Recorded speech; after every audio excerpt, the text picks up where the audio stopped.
there's no place like home for the holidays. And no matter how far away you roam, if you pine for the sunshine of a friendly gaze, for the holidays you can.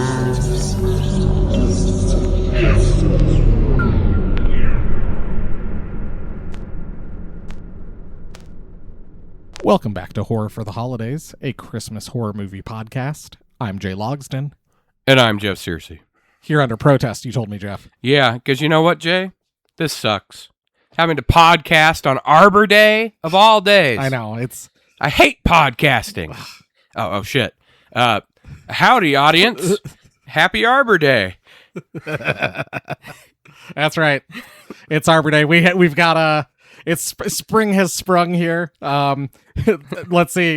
We had a beautiful sunny day that was interrupted by a nice hailstorm. by hail, and we're in a tornado watch. And now the hail is cleared, and it's nice, eerily calm. Yep, and sunny, and the clouds have broken, and the sun's poking out.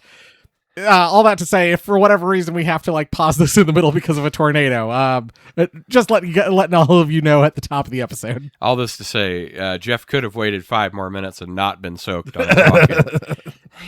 He could have, but he didn't. That's how dedicated he is. That's right. To working on Arbor Day. Even though I got called in on fucking Arbor Day. Apparently holidays just don't mean something to some people. Easter, Christmas, whatever. Who gives a shit? Arbor Day, the most important holiday?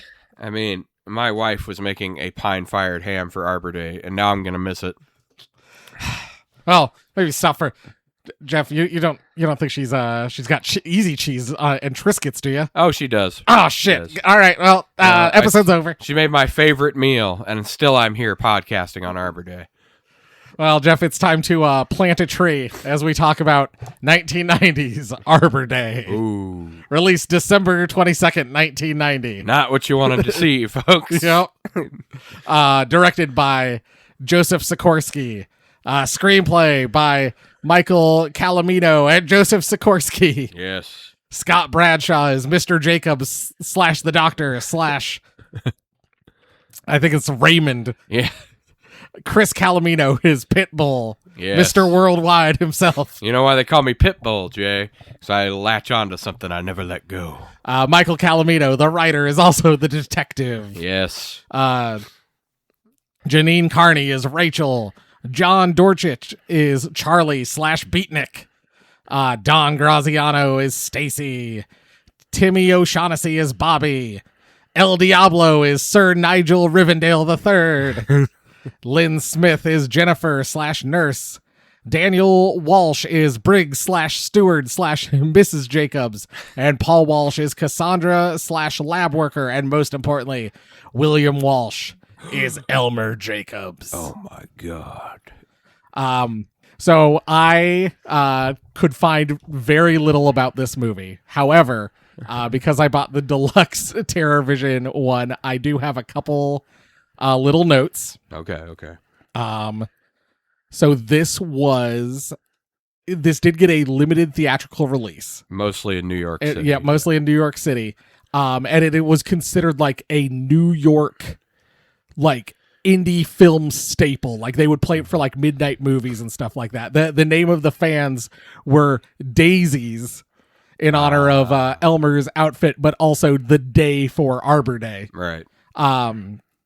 Though featured throughout cable news and radio, Arbor Day's success came mostly from word of mouth.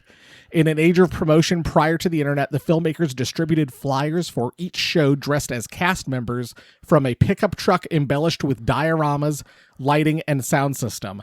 The audio-visual promotional vehicle became a favorite of the Daisies, the nickname given to the cult fans of the film, the term referred to Day and Arbor Day, as well as the unusual mask worn by the movie's Elmer. And another thing I found, one night they filmed on both. They started filming in the height of summer and they finished filming in December on the coldest day. I was gonna say you could definitely tell. Like what was established as the coldest day in years by like the New York newspapers like later. Nice. Also to avoid traffic noise, some scenes were shot in one take very late at night, including the death of Charlie and El Diablo by Weed Whacker. The loud screams over what must have sounded like a chainsaw engine quickly garnered attention. A moment after the movie lights snapped off, siren lights from police cars flashed on as they proceeded to slowly patrol the area. The filmmakers quickly broke down the shoot and hid quietly while authorities looked for evidence of a horrible murder. Yes. Well, if they'd looked hard enough, they would have found it. Arbor Day won the 1991 Long Island Film Festival for Best New Feature. It should have, yes. And the original idea for Arbor Day, and this is something right up our alley, Jeff. The original idea was to be a 22-minute television program where they would shoot, like, so Arbor Day would be like the segments of the actual television program, and then they were going to make a bunch of fake ads. But they determined that it would just be easier for their $48,000 budget or whatever Just shoot a movie. to just make the whole movie Right. With the Arbor Day thing and kind of forego the whole fake ad Oh, thing. yeah, because you're going to do the fake ads, and you got to bring in a lot of extra actors, more sets, more decoration, all that stuff. So, yeah, I could see. You're at a limited budget. Movie's probably the way to go. There's a whole documentary you can watch either if you buy the Blu-ray version, 4K Blu-ray version from TerraVision, or I believe if you go to like arbordaymovie.com, you can watch the documentary on their webpage. Do it. You should. Go to their web zone if you want a pizza roll. Where to watch Tubi. Buy a Blu-ray copy from TerraVision. I mean, you should just buy it. This is one of those you need to have. Personal experience, literally nothing. This popped up as a TerraVision pre-order, I think like last year, and I just went, oh, Jeff and I would watch a movie called Arbor Day for the podcast, so I bought it knowing nothing about it. Yes. Other than the Daisy masked killer, and it's changed my life. My only experience with it was Jay saying, "Hey, I'm buying a movie called Arbor Day." I saw it come up for pre-order. Yeah. I'm like, "Oh boy, that'll be exciting for next Arbor Day in 9 months." And then I forgot about it. Yeah. And now it's and now Arbor Day we've time. Done it again. I mean, I forgot about the movie. I would never forget about Arbor Day, one of our most important holidays. Probably the most important holiday. I mean, for most people, yeah. I mean, I could see, maybe so there's some more religious holidays. If you're a hardliner, maybe that takes more precedence, but Arbor Day is something everybody can celebrate. St. Stephen's Day, days like that. Yeah. And Krampusnacht. All right, let's do our synopsis here. Real fast. The movie is dedicated to the memory of Graham Chapman. My initial reaction was, they can't mean the Monty Python guy, can they? But they did. They did. And it's evident by their production company logo that is very Monty Python inspired. We get ominous music playing in a black and white scene as we see a gate with keep out sign on it. And then the camera kind of pans up to reveal this old farmhouse sitting behind the gate. Inside, an old man lays in bed and says, Arbor Day. Obviously, Citizen Kane reference. Yep, as a teddy bear falls out of his hand and falls to the floor as he dies. A nurse and doctor wonder what he could have meant by those final words. And the doctor says, it happened a long time ago, in color. We go to color and we see a young Elmer and his mom and dad are going to plant a tree for Arbor Day, but they are being watched in POV as a beatnik approaches them and tells them that they dropped their bag and then wishes them a happy Arbor Day and continues on his way. How fortuitous. Indeed. They run into a forest ranger who is pissed that he has to work on Arbor Day of all days. Don't forget, Dad almost died from wearing long sleeves, Jay. Yeah, it's too hot out. And just the forest ranger is genuinely doing a bad job killing animals. Breaking up a tree root, I think, with his shovel. And then also starting a fire in the forest. The Jacobs family plants a tree and they're settling down for a picnic when a bear approaches. Elmer is scared of the bear, but his dad says it's mating season, so the bear is either hungry or hungry for love. The dad puts like a Fig Newton in his mouth. Well, first he's he like, feeds one to the bear, and it's all good. It's like, oh, I'm sure this bear encounters people so often he's practically tame, son. he puts it in his mouth for the bear to eat out of his mouth, and the bear swats one hand at him, launching his head off, decapitating it from its body. It lands in front of Elmer, and then, while decapitated, says, "Elmer, run!" But instead of running, Elmer stands and watches as the bear approaches Elmer's mom, swipes one claw, ripping her clothes off because he's hungry for love. The bear then fucks and kills Elmer's mom. Ooh. And we cut to Elmer, now in a psychiatric facility. And I want to point out, very importantly, this is a real bear, not a man in a bear suit. Not a man in a bear suit. Elmer got the shit slapped out of him for making that mistake. No, we need to pretend like it's a real bear. The doctors are talking about why Elmer is there and how his brainwaves only seem to spike on Arbor Day, like he knows that it's Arbor Day. From a reliable source, Jay, that his power has been growing every Arbor Day. And we get this long extended scene of like just continuous bear things in front of Elmer. Yes. The nurse brings in bear pancakes, of course, has a baseball game with the Cubs on, then flips the channel to some bears fighting. And there's like 5 or 6 different things with bears on them. And then the doctor's like, you might as well just go up to him and be like, Elmer, I'm a bear. Rah, rah, I'm a bear. I killed your mother. Rah. See, something like that. Every time we mention bear, it lengthens his recovery. Anyway, we have to go play golf. Yeah, they leave to go play golf, and and it's almost like maybe Elmer knows that tomorrow is Arbor Day. It's close, very close. Later that night, Briggs the janitor comes in and taunts Elmer with a teddy bear, but the clock strikes midnight, and Elmer breaks out of his restraints and pins Briggs to the door, and then starts ripping Briggs's guts out with his bare hands as Briggs says, "This is really taking a lot out of me." I also want to point out that the restraints at a mental hospital was a yellow rope tied loosely around our character. Title card and opening credits play as a hard rock song about it being Arbor Day plays. Arbor Day. It's my time to sow my seed. Arbor Day. Time to reap what you sow. And it's and then we see Elmer murdering people and taking their clothes to make his costume. He only takes one item of clothing from each person, of course. So he goes like he kills one guy, takes his Elmer's nude. Yes. Kills one guy, takes his boots. Yes, of course. Then kills another guy, takes his overalls. Yes. And then kills a kid and takes like his little bandana. Yes. And then proceeds building my outfit. And then proceeds to use paper and a knife to cut out the daisy yes. daisy my God, mask. Yes, to cutting out the leaves, the petals for the flower. Stacy, Pitbull, Jennifer, and Charlie are all looking for a place to camp for Arbor Day. There isn't much separating Stacy and Jennifer. They're kind of interchangeable characters. But Pitbull is kind of the stoner leader of the group, and Charlie is the prankster. On the radio, they hear a broadcast about Elmer escaping, but they ignore it because all radio is these days is just news and commercials. They listen to the entire thing up until the part where they're like, he's heading towards, and then she clicks it off. Yeah, and it's like, it's all ads these days. Tagging along with them is Bobby and his older sister, Rachel. Ooh. This basically, it's your classic 80s, like a Friday the 13th camper group or whatever, essentially. Yes, absolutely. Back at the hospital, a detective is getting information so he can hunt down Elmer. There's no way I'm going to be able to figure out where this psycho will pop up. And on Arbor Day of all days. Gotta be chasing some freak. Back with the campers, they find this old rundown house, and then a crazy old hillbilly runs out telling them that the house is cursed because it's the old Jacob's place. The house is cursed. If you go in there, you go, die, I tell you. Well, anyway.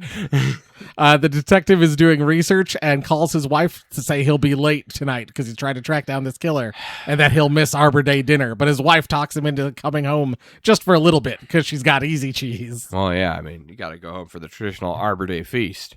The gang settles into the old Jacob's place, and we get kind of more of their personalities playing out. And then Stacy goes down to the basement to find the fuse box, and she loudly says, "Fuses, my lucky day!" And then immediately gets hit over the head with a shovel. It is not her lucky day. And then Elmer proceeds to dig her apart with the shovel. Yeah, and he's not really thrilled with what he finds in there either. He picks up, like, he got a liver, throws that away, kidney, kind of looks at it, tosses that. I don't know, maybe he's looking for something. Elmer then looks sad as the Ballad of Elmer Jacobs starts to play, and we get like a slow, sad ballad about like how you can't judge Elmer because your parents were never killed by a bear. I mean, it's true, Jay. And we get him like helping like a drug addict and helping a homeless person. His parents were killed by a grizzly bear. And it's wild. It's truly nuts.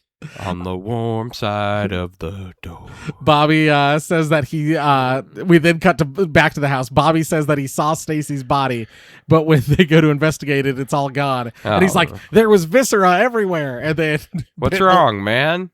No viscera. Pitbull's like, oh man, I gotta see this viscera. And then he's, oh, no viscera. Charlie gets the fuse box working. Fuses, my lucky day, yes. He says. Oh my god, it would have been so great if he'd also had his head smacked off with a shovel. The hillbilly is then watching them from outside, muttering about how he warned them, but little does he know that Elmer is behind him. Elmer shoves a hose down his throat. This is the first time you get a good look at the mask, too. Full on. As the hillbilly like shoves the hose down the hillbilly's throat and then starts to fill him up with water till he pops like a water balloon. I also want to note that Elmer starts off ridiculously far away from this guy, and he stands there the entire time and screams instead of trying to run away. Oh, and he also lifts up his eye patch to reveal his other good working eye when he gets scared. We cut back to the detective who's eating his Arbor Day dinner and watching The Wizard of Oz, while Bobby is in the basement putting his mechanical engineering degree to work as we get a montage of the two of them each doing their own thing. And this guy's about 12, maybe. Yeah, he's like your classic like little kid. It's a real 80s kid. Real Home Alone kid. Honestly, he reminds us of another resourceful young boy that fought some murderous killer. Yep. You know, who played a deadly game. Happy birthday, Christmas. Happy Arbor Day. Wait, happy birthday, Arbor Day. Happy Arbor Day, Elmer. Charlie goes out looking for Scruffy the cat, not Stacy. He's not interested in finding Stacy. Oh, no, he literally says, I'm going to go look for her. Like, you think he's going to look for Stacy, and then he's like, Scruffy! Scruffy!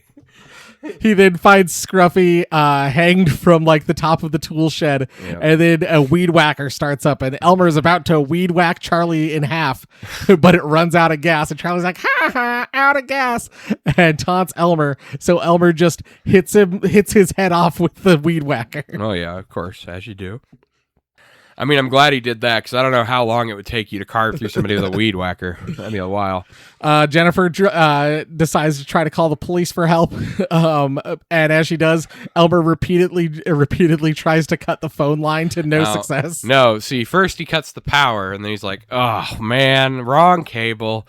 And then, yes, he starts to try to cut the phone line, because, of course, this phone call is, like, not urgent at all. She's flirting with the cop, with the police officer. Everything, and he's just trying everything. Finally, he gives up and goes and gets the circular saw, which, of course, he tries to plug in, but he cut the power line, so it doesn't work. So then he has to patch the power line back together. Then he celebrates when he gets the saw to power on. And then it takes him about another 5 minutes to cut through the line. And by this time, she has hung up and left. The call's over, yes. Jennifer runs into Pitbull, and they go and fuck outside, and Elmer approaches and tosses a bunch of bags of potting soil on top of them, crushing and killing them. Rachel sits with Bobby in the basement and says she's going upstairs. We now do the thing where she slowly finds all the bodies and gets chased around the house by Elmer, and she is suddenly unable to open doors. Yes, I love that. As suddenly every door in the house won't open. Elmer starts to strangle Rachel, but she stabs him in the eye. Well, in the eye of the costume with a corkscrew. It doesn't actually puncture his eye. Elmer then chases her around the house some more and is about to kill her. Cut to the detective admitting he can't solve this case, except Dorothy in The Wizard of Oz is saying there's no place like home, and he goes, home! Of course! But yeah, he's like, there's no way I could figure out where this kind of freak will pop up. And there's no place like home. Home! And of course, he gets up, heroically leaving his Cheese Whiz and Triscuits. Back to Elmer, who has a vision of living in marital bliss with Rachel, and they even have a baby. With a mini, Daisy Also mask. wearing a Daisy mask. She's like, Rachel's wearing, it's the same house with no spider webs everywhere. Like, it's shot like in daytime in real soft focus. Rachel's wearing like a full on like 50s housewife 50s dress. housewife. Yeah. And Elmer comes home still wearing the Daisy mask, but then wearing a full business suit. Yes. She is polishing his pruning shears, and then he swaps them out for a trowel and she starts cleaning that. Of course. It is outstanding. And then Elmer, and just when you think like Elmer's developed a soft spot, oh, he's going to let her go, Elmer looks at the camera and goes, nah. Bobby emerges from the basement in a fighting machine that he made. It says, I'm going to mulch your ass, you psychotic freak. And Elmer just reaches down and twists Bobby's head 360 degrees. As you do. You know, big flaw not building a helmet onto your Iron Man suit, I gotta say. Elmer is about to corner Rachel again, but knocks himself out by stepping on a hoe. He then recovers and is about to kill her with a hand rake when the detective runs in with a machine gun and just unloads the entire gun into Elmer. Yes. And they go to leave, but Elmer recovers again, starts to strangle the detective, but the detective is able to trigger Bobby's machine, which a boxing glove punches Elmer and knocks him out. Yes. And then it's set to explode. Rachel and the detective escape just as the house explodes. Halloween 2 style. And they get into his car, and they're like, oh, we're safe. And then Elmer pops out from the back seat. It's one of the things I love so much about Arbor Day, Jay, is it goes ahead and does all the sequels here in the last 20 minutes. They flee the car, but run into Elmer again, who we last saw in the back seat of the car. He somehow survived that without a scratch and is now ahead of them, demonstrating Jason-level teleportation powers. And then the detective goes, I'm going to chop you down to size with my beaver-style kung fu. But unfortunately, Elmer is also practiced in the art of kung fu. We then get this fight scene, which starts with kung fu, switches to boxing, then to a thumb war, and then to Elmer and the detective playing Monopoly. And when Elmer loses, he picks up the Flips Monopoly the board, as you do. and then closes it and knocks the detective out with it. Rachel runs back to the car, and like the window's half up, so Elmer like tries to climb inside through the window. Rachel escapes through the other side, goes to the trunk, opens it, finds a can of gas, covers the entire car in gasoline, and lights it on fire, with Elmer trapped. And she goes to get the detective, and Elmer's once again just stalking them again. Yep. And just when you think like, oh, Elmer's got him cornered, the bear that fucked his mom and killed his dad shows up and rips Elmer apart piece by piece. The detective then goes, thanks a lot, Smokey. And the bear's now wearing a Smokey the Bear hat. Says, no problem, and that only we can prevent forest fires. Rachel is now in the psychiatric hospital, and the doctor says Arbor Day will never be the same for her. And they leave to go play another round of golf. And then Rachel turns and looks at the camera and is holding a hand rake, and she smiles. Very Curse of Michael Myers. Back in the black and white, the doctor says he made it all up. And then a guy approaches and says he found some more stuff in the vault, but the doctor says to throw it in the fire.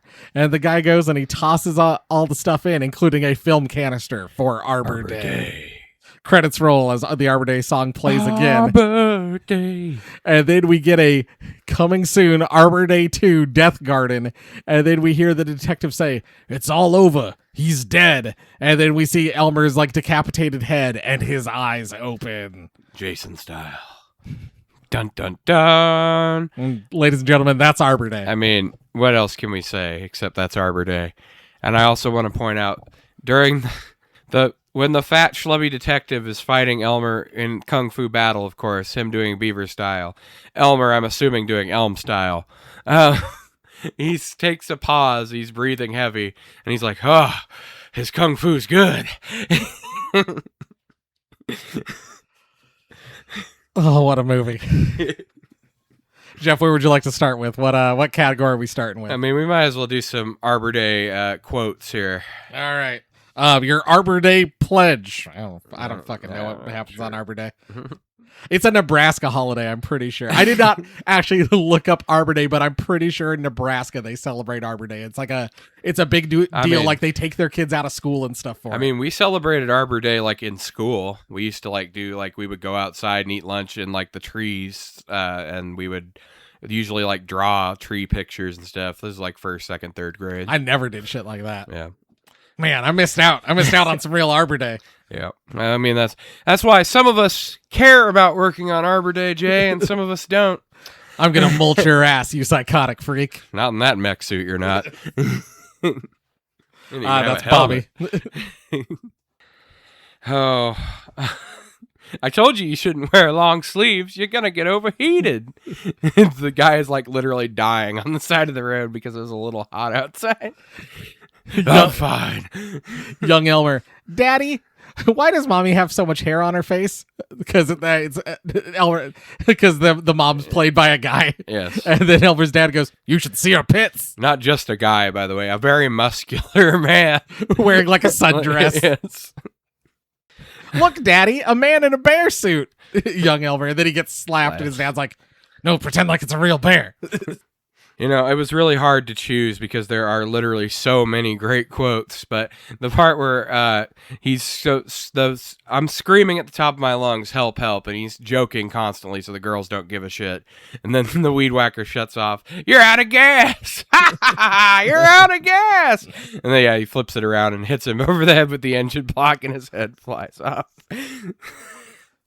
Poor kid. Imagine not being able to celebrate Arbor Day. The doctor. The detective on finding one of they know that 3 people at least have been murdered, and he's looking at these photos of the murdered bodies, and he's like, on Arbor Day of all days, this had to happen. Jennifer, I don't want to go down there. Pitbull, come on, I really want to see that viscera thing. I had the quote that's the second half of that when they're coming back upstairs and Pitbull's looking very sad and they're like, "What's wrong, man?" "No viscera." No viscera. My last one is Jennifer. I wouldn't call you even if there was a homicidal maniac trying to kill me. This sucks. I hate this job and I have to work on Arbor Day. I hate this. Throws a knife, impaling a bird, by the way.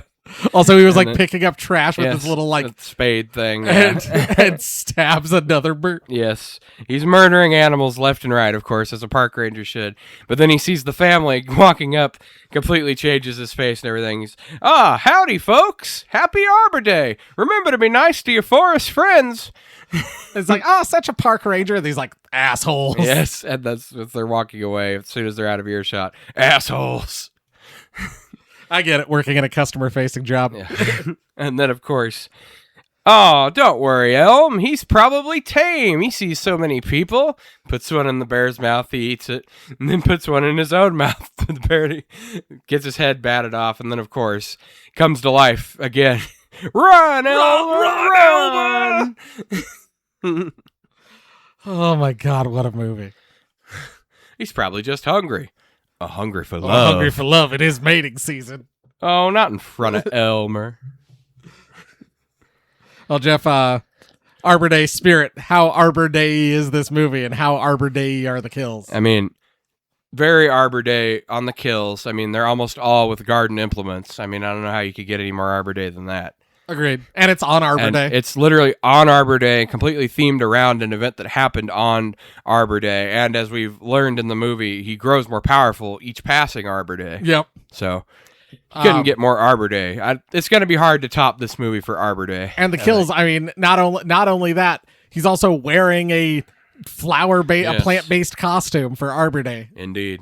I mean, like I said, I'm guessing this is probably going to hold the crown for a while. And we get an original song about how it's Arbor Day. Yes. I mean, it has all the pieces. If you're going to make a movie about Arbor Day, this has everything you would want. It does. It has everything you could want. Arbor Day gift. Because Arbor Day is the most sacred holiday. We all give each other gifts on Arbor Day to celebrate Arbor Day. Planting a tree. Sets, costumes, etc. I think Charlie's whole getup. He's wearing like a shirt that says "Big Butts Drive Me Nuts." Yes. And a trucker hat that boobs has on boobs on it. Yes, one popping out of the tube top. And Yeah. the other one in. I appreciated that. I liked that. I mean, obviously, can we even Elmer's costume as he builds it piece by piece, of course, but the work boots, overalls, and then the big Daisy mask is iconic. That Daisy mask is so good. I mean, like many killers that we found, very impractical, but a great mask. It's so good. Oh my god. At one point, he has to like hold it closer to his face when he's trying to open the door. And he's like holding it, and he's like, "Oh, there we go." So even they acknowledged it. It's like you can't even see out of this fucking thing. I love the effects. They're so cheap and over the top, but they're so good. I mean, like I don't know. They probably just used like discarded meat, I'm guessing, for that scene where he's like shoveling out her organs and like looking at it and tossing it or whatever. But yeah, it's obvious. It's so fake. It's like two front teeth. The effects are so bad that they're kind of charming. Yep. The two original songs. I mean, you're going to have a movie that's made on basically a nothing budget have two original songs for the movie. That's insane. Both songs, like, not only is it just like buying, like, you know, or you know, getting like, you know, I mean, licensing music is one thing, yeah, but to create two original pieces of music. Yes, that's what I'm trying to say. Yeah. And honestly, what an amazing what an amazing parody. What a great idea. Like, this is fantastic. I mean, you could tell that all these people love 70s and 80s slashers for sure. I would love to have been in whatever part of New York this was showing at back in like the 90s and go see this goddamn movie. Like, yeah, I mean, honestly, we may have to relocate to New York eventually, Jay, because that's where all the movie shit is happening. Either that or LA. Although, I don't know if I want to live in LA. I love LA. He doesn't, actually. Rotting tree, blooming tree. One thing you want to fix, Jeff. One thing you want to praise. Well, you know what? As much as I love this movie, there is a rotting tree that sticks out to me, Jay. And that is, some of these people can't act very well, Jay. What are you talking about?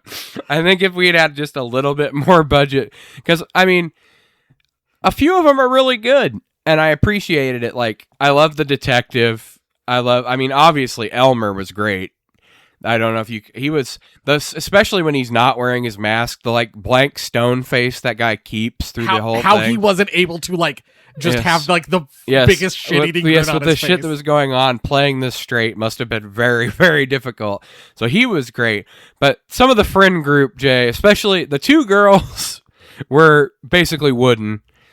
The little boy was, I don't know what he was trying to do, but it was pretty bad. In the first like 5 minutes of the documentary, the lady who plays Rachel said something along the lines of like, I signed up to be in a movie thinking like, how hard could it be? Turns out harder than we thought. And I just kind of admits that as much. Yeah. But now that's not saying that doesn't, it almost works in the movie's favor at some points, because I mean, in a movie like this, because I mean, people love to idolize like Friday the 13th or whatever, but there are as bad, if not worse, actors in the cast of Killables and some of the Friday the 13th movies that are in this. Yes. So, I mean, it's not any big knock against the movie, but yeah, you're going to notice definitely some, I'll say, unevenness in the acting from people in this. And I think the people who are the better actors, for the most part, have multiple roles in the movie. They are definitely carrying it for sure. My rotting tree. Where the fuck is our Arbor Day 2 Death Garden? I know it was just kind of a joke in this comedy horror movie, but you can't promise me Arbor Day 2 Death Garden and not give me fucking Arbor Day 2 Death Garden. I mean, if anybody from the Arbor Day team ends up listening to this episode, I think Jay and I could probably pull together enough funding for an Arbor Day 2. Yeah, we'll crowdfund for Arbor Day 2. We can definitely, we know some people, I mean, we probably know some people that can help work on it, honestly. No, absolutely. I think if they want to, we'll fucking get Arbor Day 2 going. We can definitely get some cash together for Arbor Day 2. Blooming tree, thing you want to praise. You know, it was hard to pick just one thing to praise in this movie because it does a lot of things well. But I'm going to go back to something that I pointed out in my Rotten Tree and just point out the performance of Elmer in this movie was like at least as good as most of the Michael Myers performances and most of the Jason Voorhees performances. Honestly, at certain points in this movie, I think Elmer is more menacing than some of those performances. And he's performing that kind of stoic, like stone-faced murderer, but in basically one of the later Nightmare on Elm Street movies where it's completely wacky and like almost a joke. Yes. But he plays it completely straight. Not even one time does he break. Even in when he does the nah to the camera, it's like you could see in his eyes he was not considering it at all to be funny. Like, I think there's even one scene where he does have like a big smile on his face, but it doesn't feel like, like yes, it feels very like hollow and wooden. Yes, like it feels doesn't feel like a real. parody of a smile, yeah, or like he's getting some kind of sick pleasure from what he's doing. But yes, I mean, to be able to pull off some of these kills, like how the hell do you do the weed whacker kill and not die? How do you not die laughing? I have no idea. Or how are you not cracking up while you're trying to cut the phone line? The phone line thing, the board game battle. He is stone-faced for that entire Monopoly game. And then how the girls aren't losing their mind while the one's on the phone, but you can hear the saw in the background trying to cut. Yes, you can hear the power saw outside. Yes. No, that probably the funniest moment in the movie for me, and the highlight was when he tried to plug in the saw. He already cut the power, and then he looks back and realizes that he had already cut the power, and he's trying to use an electric saw. I'm wiping tears away from my eyes. Yes. My blooming tree is the budget. Just south of $50,000. In 1980s, early 1990s money. How do you make a movie that's not only this good but this fucking funny? Like for $50K, this is hilarious. And you did the conversion. And you said it was like 150 or something like that. $150,000 to $180,000 today. Yeah. And I still think like some of the shit we've seen for more budget. Oh, see, that's what I was gonna say. This movie just proves that money cannot buy good writing. Because this was made on a shoestring budget and has better writing than a lot of way bigger budget movies. Yep. Well, Jeff, it's time for our final rating. I had some trouble here. So we've got those trees that smell like cum. You know the ones I'm talking about? The ones in Ohio? Yeah, the ones that smell like cum. We've got the quaking aspen, which is the funniest tree, apparently. And we've got the mighty redwood. Jeff, where does Arbor Day rate for you? Well, I don't know. I was gonna go for a bad rating of Leave Me Alone, but no. I mean, I'm assuming the mighty redwood is the best rating. Yeah, standing tall. Yes, standing hard and firm and tall. Hard and firm and tall, like an oak or a redwood. Yeah, like a mighty redwood, and it's redwood because of all the scabs from the constant rubbing. All the chafing. Yes. Redwood. I'm gonna have to go with mighty redwood for this one, Jay. I mean, it was impressive from beginning to end, not only in how well it parodied the slashers, especially, like I said, Friday the 13th and the Michael Myers sequels, especially at the end, the way that Elmer keeps coming back over and over and over again, from no matter what they do to him. The writing was great. There are some great performances in here, like we said. Some not so great performances in here, too. But, I mean, what are you really expecting for people who are probably working for almost nothing?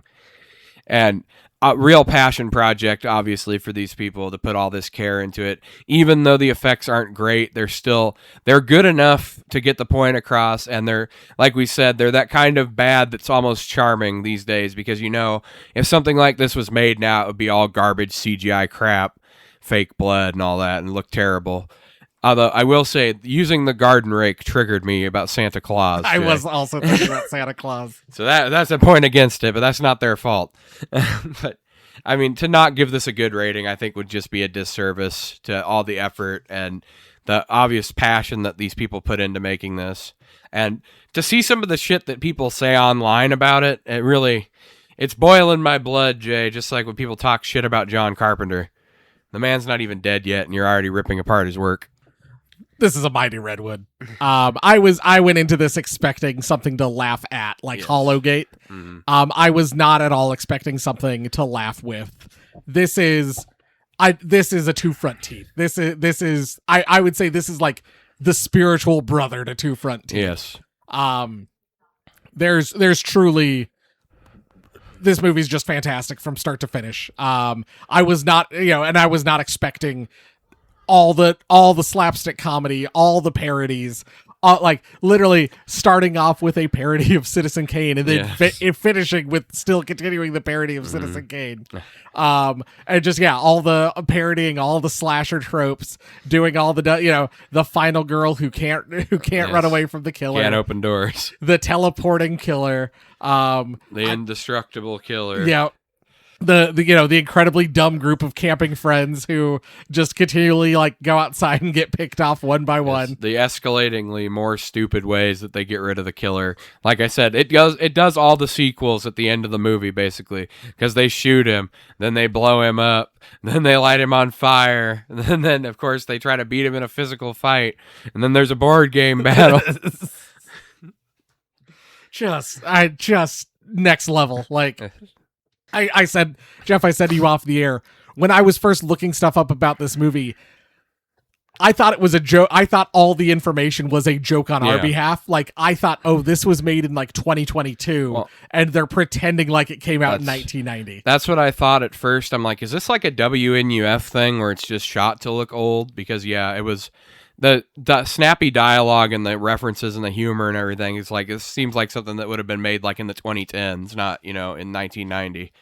But no, these are this is all real. This is all legit. Cause I was like, is even this movie showed in theaters? Like, is that real? Like, no, it was like all of the stuff is real. Like, this is amazing. This is truly just fantastic. Like what the human spirit can do from an art aspect. It just shows you to all the people, especially the people online who lose hope constantly. There's never any good movies. I've watched all the good movies.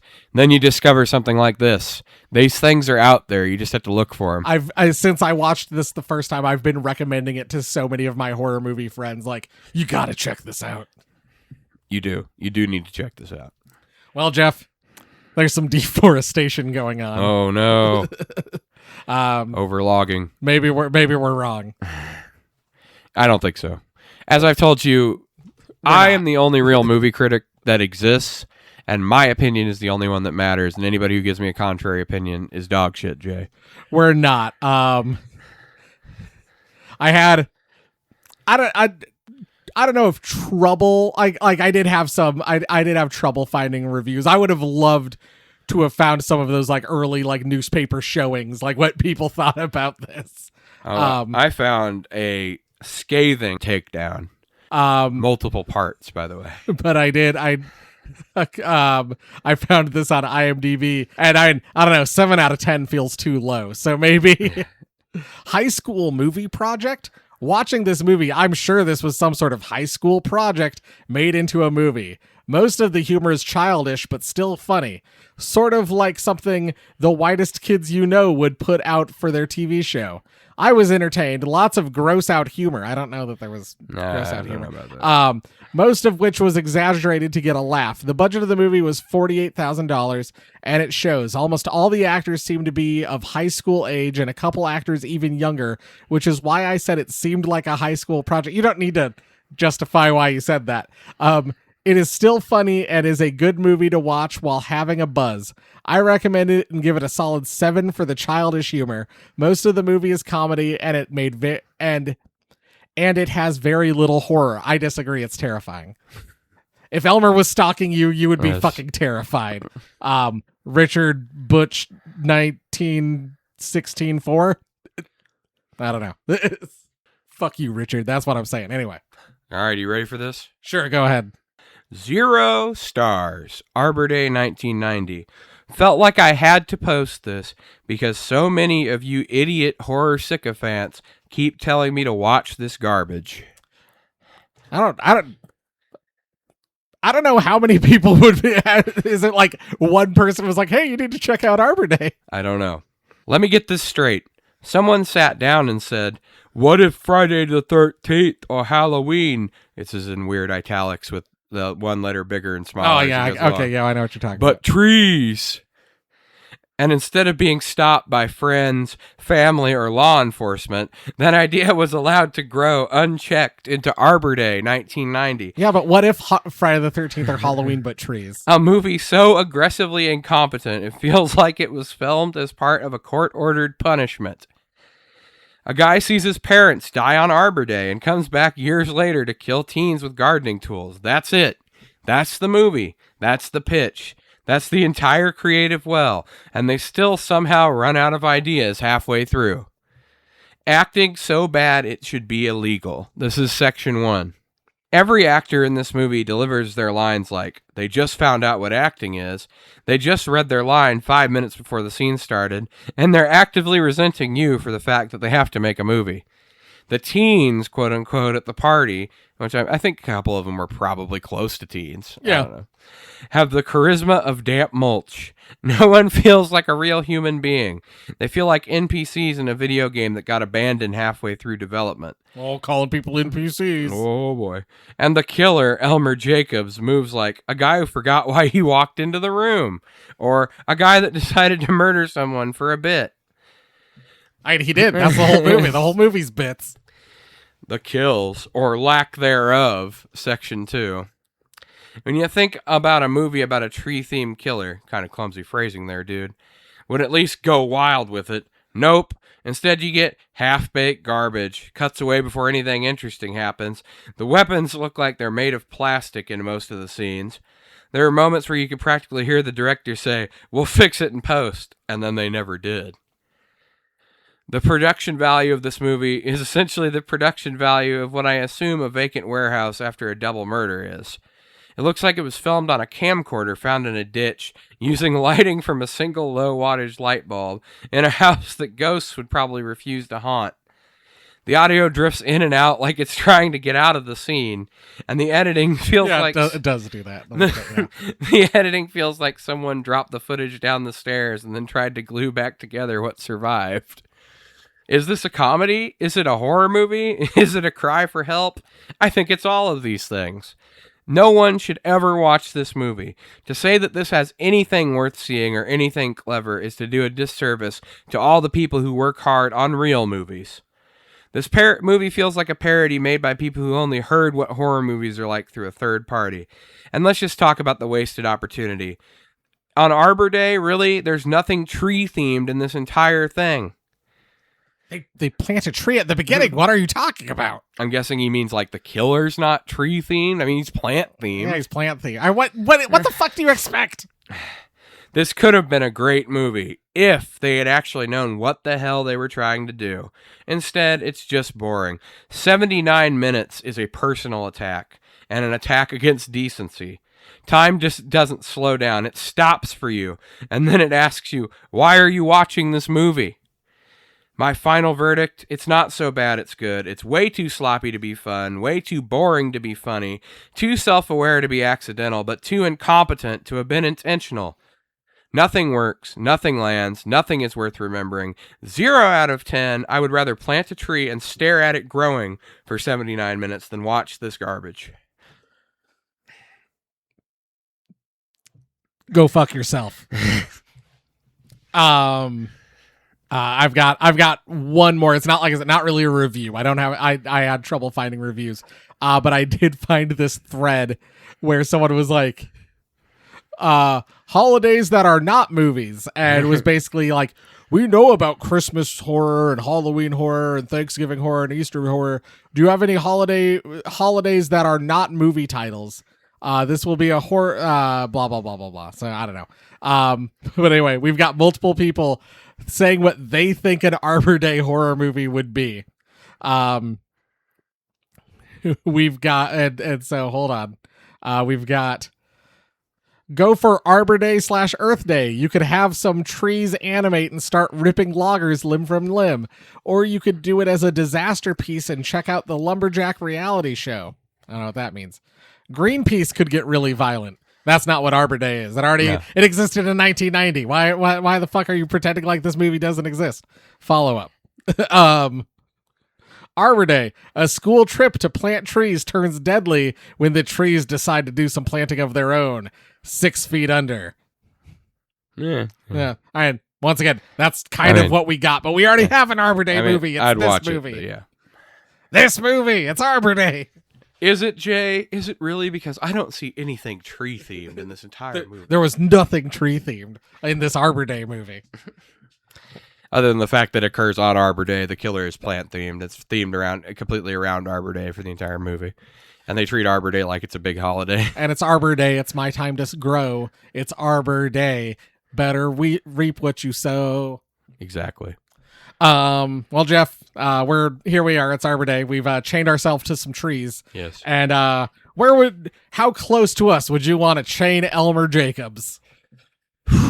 That's tough. Right now, it's just you and me. So wherever Elmer goes, he's probably going to be pretty close to us. I mean, now, is there a bear in these woods where we're chained to this tree?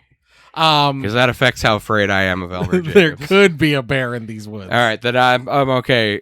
Chain him up on the opposite side of the tree from us. All right. But, I mean, I'm not going to be too scared until we confirm there are no bears roaming these woods. All right. Okay. Well, there we go. So that's where for right now, we're putting Elmer Jacobs on the far side of the tree. On the far side of the tree. Now, normally I would be afraid because conventional wisdom says Jay should leave me behind because you don't have to be faster than the bear. You just have to be faster than your friend. But I think the bear is going to want to kill Elmer Jacobs before he's even remotely interested in me. Yeah, we'll be fine. All bears seem to have some kind of vendetta against the Jacobs family. Well, Jeff, it's time for this. Oh, no. Garbage Day! Huh? No!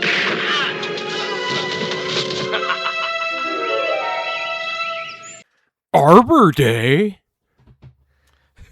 Arbor Day. Jeff, spring has sprung. Oh, no. Don't tell me you got spring-themed snacks. You got spring Red Bull. Oh, no. I got you sugar-free. Thank you. I don't know. We got Dr. Doom Oreos because I wanted to check them out. Not the Doom. Stuff of Doom. It's Doom stuff, Jeff. God damn it, Oreo. I'm pretty sure it's green. You're putting Doom stuff in here now? And then, thought he was all weird and scarred up anyway. Sour wild berry Skittles. Oh, boy. Oh, this is apparently 4 of 4, so what are the other 3? I don't know, like all MCU Avengers themed. I think they're all blue. Oh, on a movie podcast I listened to on a side note, not this one. No one listens to this one. I was going to say, actually, we had like 400 downloads last week, and it was all old episodes. Holy shit. Probably people getting ready for Arbor Day. I mean, probably. We got to get caught up on that Arbor Day stuff. Apparently this cream is supposed to change color. So it's supposed to be, it's supposed to change to green and maybe is s'more flavored. I don't know. All it says is Doom's got his stuff in here, Jay. I don't know. But no, they said Avengers Doomsday. Of course, Marvel is banking everything on Avengers Doomsday this December. And one of the commentators on this podcast was like, yeah, Avengers Doomsday is like that samurai in the movie who doesn't realize he's already been cut in half. Marvel's going to see the weak turnout in December for the movie. Especially if they don't move it. They're going to have to move it, because if it comes out the same day as Dune, I know what people are going to see. That's not turned color. In fact, the cream was just black. Yeah. I think we've been had. God, Doom, your stuff doesn't taste good. I can see what Sue Storm doesn't like about you. I mean... Now, if this was Namor's stuff, we'd be talking. Well, I mean, Doom's still better than her husband, but still.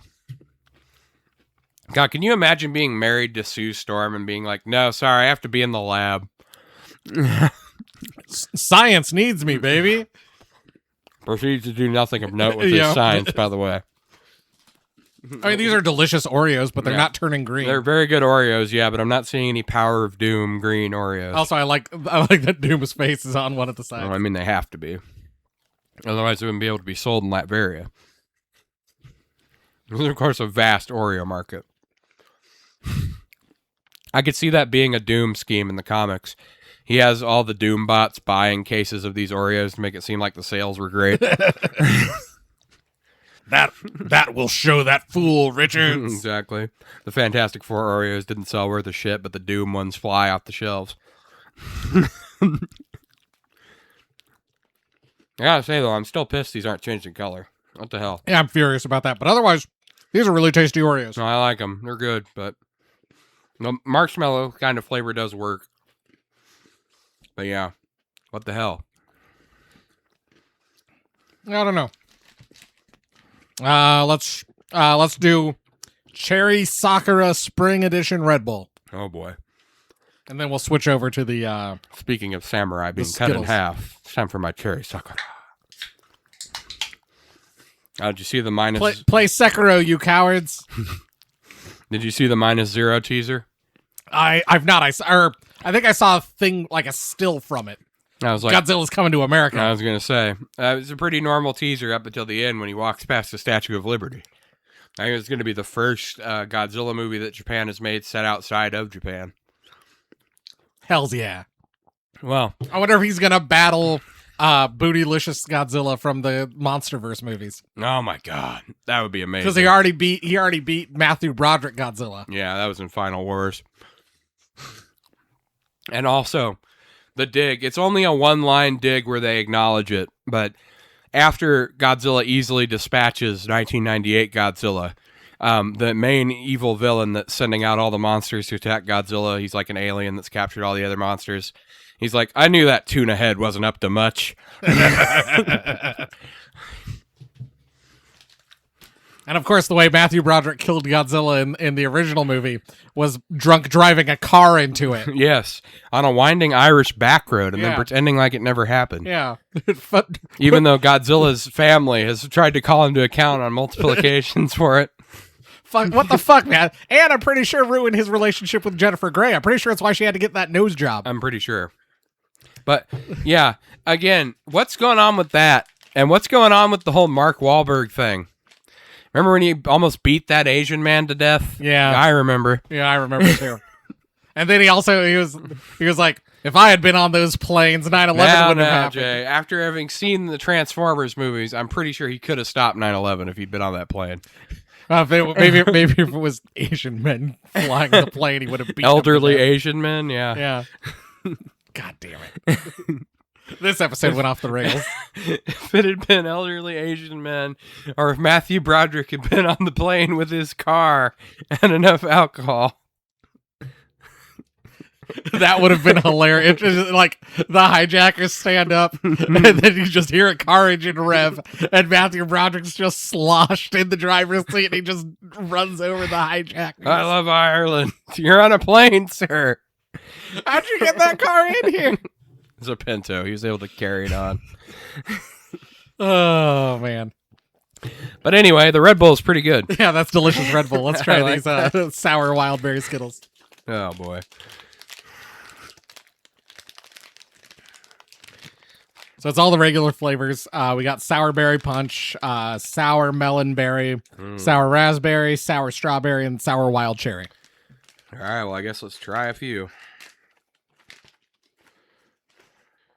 All right, I think I got one of each. I believe so. I do as well. I'm gonna do cherry first. That's what I picked, too. I think it's cherry, anyway. Not much sour flavor. That's the thing. Sour Skittles are always kind of hit or miss on how they get coated. But otherwise, I think pretty tasty. Not bad. Do the green one or the blue one? Let's do green. Green. Sour melon berry.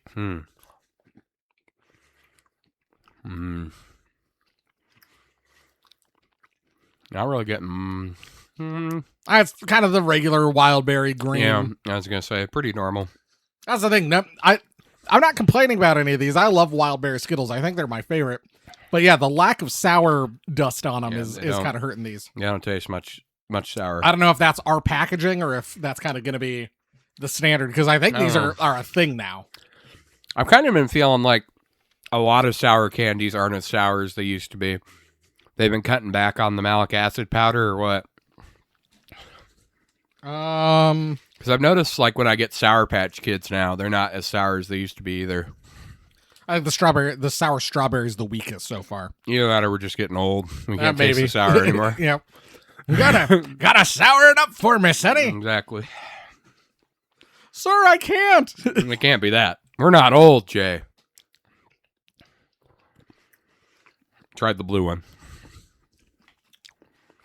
I think I just did purple, and it's pretty good. But once again, not too crazy, no. All right, I'm doing purple. I mean, yeah, I like them. They're Skittles, but I was saying, I think more for me, wild berry Skittles are the ones with like, there's no flavor that I just hate. Like most of the Skittles, there's one flavor where I'm always like, oh, that one. gotta say, like the orange on the tropical Skittles or whatever. I think the green's been my favorite so far, the melon one. Probably cherry for me. But yeah, I mean, if you like wild berry Skittles, you like these. But don't expect anything too crazy on the sour unless we just got a bad batch. Yeah. I find since we both have separate bags, that's probably unlikely. It's probably just they're not that sour. But yeah. And all three hits. Probably the Skittles at the bottom. Yeah. But like not because they're the worst, just because there's varying flavor. I think I'm putting the Red Bull at the top. I think I am too. Yeah. I mean, the Oreos are Oreos. Would have been cooler if they'd glowed, but they don't. I know, I wanted to see Doom's stuff turn green. Exactly. I mean, what's the point? This could be anybody's stuff, Jay. Yeah, for all we know, this could be Reed Richards' stuff. Yeah. It's probably what it is. It's probably a fucking I was ploy. gonna say, that would explain why it's so mid. This kind of stuff is the only kind of stuff that could create a Valeria Richards or a Franklin Richards. Oh, God. We really got to do that again. Not a strong, powerful stuff like the stuff that Doom has. Yes. I mean, how can you simultaneously be better at technology than Iron Man and better at sorcery than Doctor Strange, Jay? Unless you had some strong stuff. Exactly. Went to hell and, I don't know, like, sold his mom's soul for magic powers or something like that. I don't remember. I was reading, it was like, somebody was like, I don't even know how Doctor Doom would be a threat to the Avengers. I'm like, what the fuck do you mean? He's as smart as Tony Stark with advanced suit technology, and he's as good of a sorcerer as Doctor Strange. How would he not be a threat to the Avengers? I always say, as a Marvel hero, you have made it if either you team up with Wolverine or you fight Doctor Doom. Mm-hmm. As a DC hero, it's Batman and probably Darkseid. Yeah. No, if you fought Darkseid, you got cred. Yep. But yeah, like that. And so like that's pretty. You know, Doctor Doom is the threat of the Marvel universe, as far as I'm concerned. Also, have you watched Invincible, Jay? If you haven't, you should. I think I've watched a couple episodes. But Jason Mantzoukas has ruined Comedy Bang Bang for me because now it just sounds like Rex Splode is talking to me every time I listen to Comedy Bang Bang. Jason Mantzoukas tried to ruin the Taskmaster house, burn it to the ground, piss on the ashes. He didn't, and now Kumail's there, and he's so handsome. Can you imagine doing all that to be in the Eternals? Ooh, no one saw the Eternals. I'm sorry. With apologies to Mr. Non-Johnny. We're proud to be part of the Christmas Podcast Network. I'm sure they would find nothing objectable to what we've said in this episode. Oh, no. You get a letter from the Christmas Podcast Network. We love Matthew Broderick. Matthew Broderick's Godzilla is our favorite movie. Jerry D will see you in Totally Rad Court. Oh, boy. Speaking of Jerry D, congrats on being named one of the 100 best Christmas podcasts on something.